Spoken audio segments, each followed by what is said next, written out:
Hello everyone, welcome to it chemistry 180 Hindi. आज हमारा topic है इक्विलिब्रियम। इक्विलिब्रियम चैप्टर में से ये पार्ट 1 वीडियो है जो कि बहुत इंपॉर्टेंट होने वाले है with respect to JEE Main 2025 जनवरी। इसके बाद हमारा पार्ट 2 वीडियो आएगा जहां पर हम थोड़ा एडवांस लेवल का क्वेश्चन सॉल्व करेंगे ताकि आप लोग जब जेई मेन दोगे आप लोगों को इस वीडियो को देखने के बाद बहुत ही हेल्प हो। तो चलिए वीडियो को शुरू करते हैं, लेकिन वीडियो को शुरू करने से पहले जो लोग नए हो चैनल को सब्सक्राइब करके नोटिफिकेशन बेल को जरूर प्रेस कर दीजिए, क्योंकि हम लोग इसी तरीके से हर चैप्टर में से सवाल लाएंगे जहां पर हम टॉपिक वाइज थ्योरी डिस्कस के साथ साथ क्वेश्चन भी सॉल्व करेंगे, उसके साथ साथ पीवाईक्यू भी लाएंगे और एक मॉक सीरीज भी लाएंगे चैप्टर वाइज। तो चलिए वीडियो को शुरू करते हैं। देखिए फर्स्ट क्वेश्चन क्या पूछा गया है।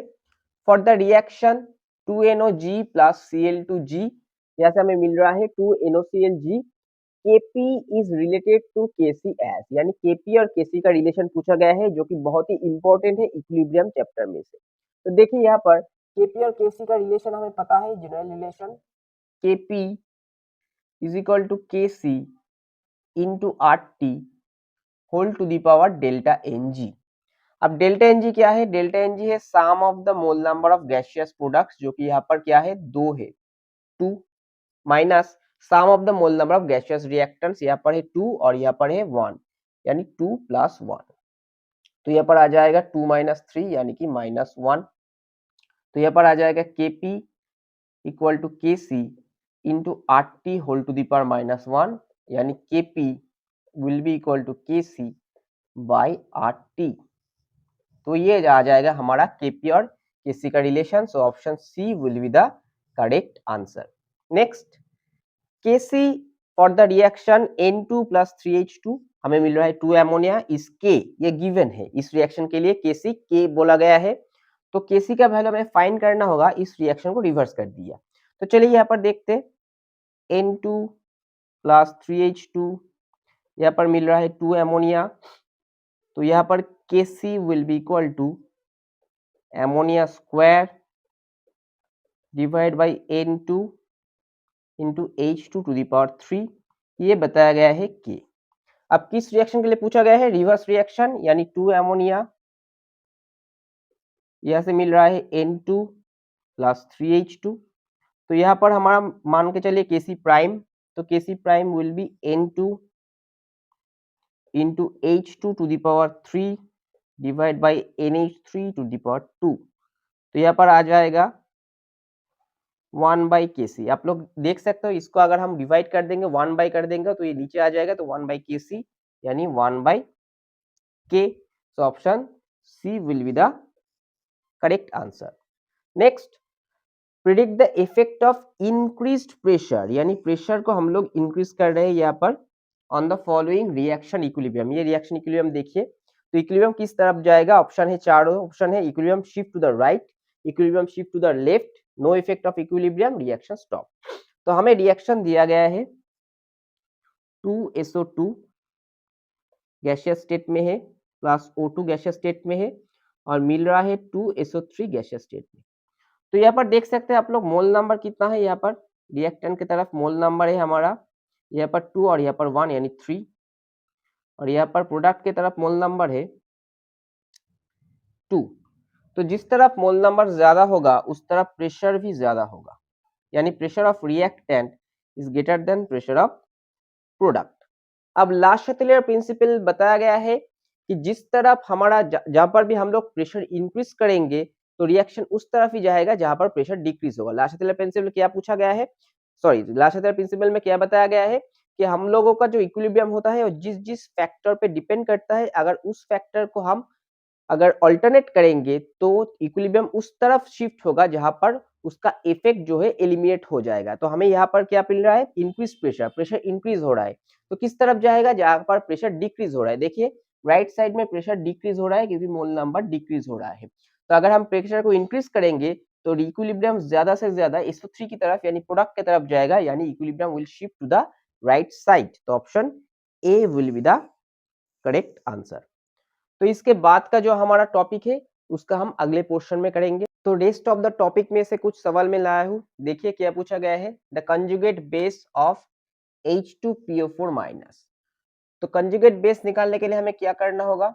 मान लीजिए यहाँ पर हमारा एक बॉन्स्टेड एसिड है, इसका जो भी हमारा फॉर्मूला है उसमें से एक H प्लस को माइनस कर दीजिए तो हमें मिल जाएगा उस एसिड का कंजुगेट बेस।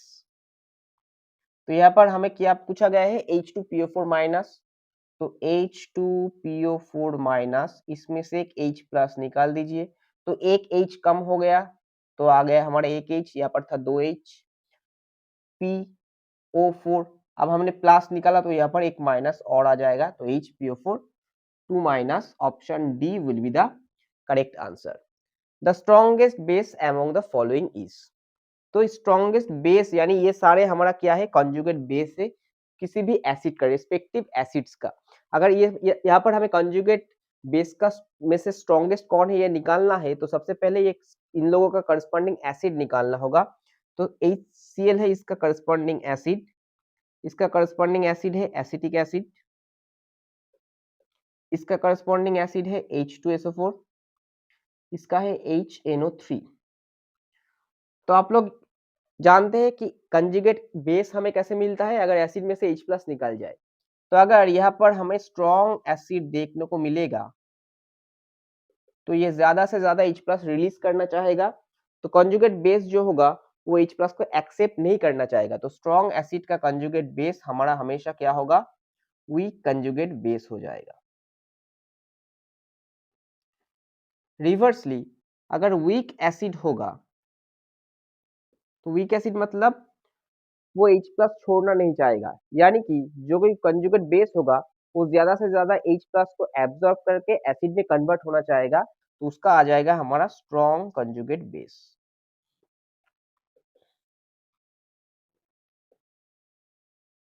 अब यहाँ पर देखिए HNO3 एक स्ट्रॉन्ग एसिड है, H2SO4 स्ट्रॉन्ग एसिड है, HCl भी स्ट्रॉन्ग एसिड है, लेकिन एसिटिक एसिड ये विनीगर में पाया जाता है, एक ऑर्गेनिक एसिड है, तो ये एक वीक एसिड है।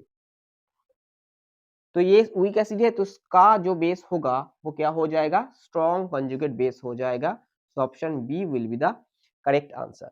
Now which one is a Lewis acid, Lewis acid हम किसको कहते हैं, लुईस एसिड हम उन स्पीसीज को कहते हैं जो भी एक्सेप्ट करता है इलेक्ट्रॉन पेयर। अब इलेक्ट्रॉन पेयर को कौन एक्सेप्ट करेगा, जो भी स्पीसीज इलेक्ट्रॉन डेफिशिएंट होगा। अब इलेक्ट्रॉन डेफिशिएंट स्पीसीज दोनों तरह का हो सकता है, एक तो पॉजिटिवली चार्ज्ड और एक हो सकता है वो स्पीसीज जिसका इनकम्प्लीट ऑक्टेट रहेगा सेंट्रल एटम में। तो यहाँ पर देखिए नेगेटिव चार्ज है तो ये तो लुईस बेस हो गया, लेकिन यहाँ पर क्या है, लोन पेयर है तो ये भी लुईस बेस हो गया, यहाँ पर भी लोन पेयर है तो ये भी लुईस बेस हो गया। इन सारे स्पीसीज में से सेंट्रल एटम का ऑक्टेट फुलफिल है, आइदर लोन पेयर है या फिर नेगेटिव चार्ज है। लेकिन BF3 में देखिए BF3 का स्ट्रक्चर होता है हमारा ट्राइगोनल प्लेनर, तो यहाँ पर 3 बॉन्ड है तो 6 इलेक्ट्रॉन, तो ऑक्टेट इनकम्प्लीट है, ये इलेक्ट्रॉन को एक्सेप्ट करेगा, तो ये हो जाएगा हमारा Lewis acid. Next, if NaOH is added to a solution of acetic acid, तो क्या होगा, H plus ions increases, pH decreases, acetate ions concentration increases या फिर acetic acid concentration increases। तो देखिए यहाँ पर हमारा इक्विलिब्रियम है एसिटिक एसिड का, वाटर के सॉल्यूशन में ये प्रोड्यूस करेगा एसीटेट और H3O प्लस। अब इसमें ये हमारा सॉल्यूशन था, अब इसमें हमने क्या ऐड किया, NaOH। अब NaOH में से क्या मिलेगा, OH माइनस, जो कि H2 प्लस के साथ जुड़ के हमारा वाटर दे देगा। अब यहाँ पर क्या हो रहा है, यहाँ पर H3O प्लस का कॉन्सेंट्रेशन डिक्रीज हो रहा है, तो H2 प्लस का कॉन्सेंट्रेशन यानी H प्लस का कॉन्सेंट्रेशन डिक्रीज हो रहा है, तो ये तो इंक्रीज बता रहा है। अगर डिक्रीज हो रहा है H2 प्लस का कॉन्सेंट्रेशन तो pH क्या होगा, pH इंक्रीज होगा, लेकिन यहाँ पर pH डिक्रीज बता रहा है। अब अगर H2 प्लस का कॉन्सेंट्रेशन डिक्रीज होगा तो इक्विलिब्रियम ज्यादा से ज्यादा H2 प्लस का कॉन्सेंट्रेशन को कॉम्पेंसेट करना चाहेगा, तो equilibrium will shift toward right side. अगर राइट साइड में शिफ्ट होगा इक्विलिब्रियम टुवर्ड्स राइट, अगर राइट साइड में शिफ्ट होगा तो मोर डिसोसिएट होगा एसिटिक एसिड, तो एसिटिक एसिड अगर मोर डिसोसिएट होगा तो एसिटिक एसिड का कंसेंट्रेशन घटेगा और एसीटेट आयंस मोर प्रोड्यूस होगा, तो इसका कंसेंट्रेशन इंक्रीज होगा। तो एसिटिक एसिड का कंसेंट्रेशन डिक्रीज होगा, ये इंक्रीज बताया गया है, और यहाँ पर एसीटेट का कंसेंट्रेशन इंक्रीज होगा, तो option C will be the correct answer. तो ये था पार्ट 1 वीडियो इक्विलिब्रियम में से। अगर वीडियो आप लोगों को अच्छा लगा तो वीडियो को लाइक कर दीजिएगा, दोस्तों के साथ शेयर कर दीजिएगा और चैनल को सब्सक्राइब करके नोटिफिकेशन बेल को प्रेस कर दीजिएगा। मिलते हैं अगले वीडियो में और नए चैप्टर के साथ। नमस्कार।